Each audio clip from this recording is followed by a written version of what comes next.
Hello students, আজকে আমি তোমাদের কাছে একটি গুরুত্বপূর্ণ টপিকস নিয়ে এসেছি।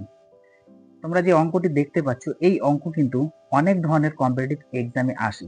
তো আজকে শর্ট সময় এবং শর্ট ট্রিক্স এর মধ্যে একটু শিখে নেবো যে এই অঙ্কটি কিভাবে করতে হবে।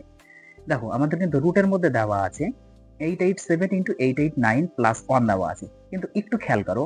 দেখো, 887 এর পর আমাদের পরবর্তী সংখ্যাটা কিন্তু আসে হচ্ছে 88।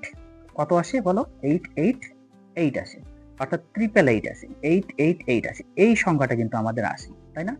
887 এর পরে 888 আসে, তারপরে 889।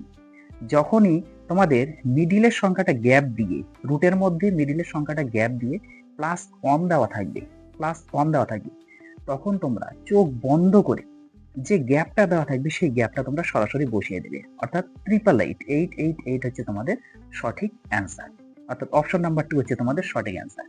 কেমন লাগলো অবশ্যই কমেন্ট বক্সে কমেন্ট করে আমাকে একটু জানাবে।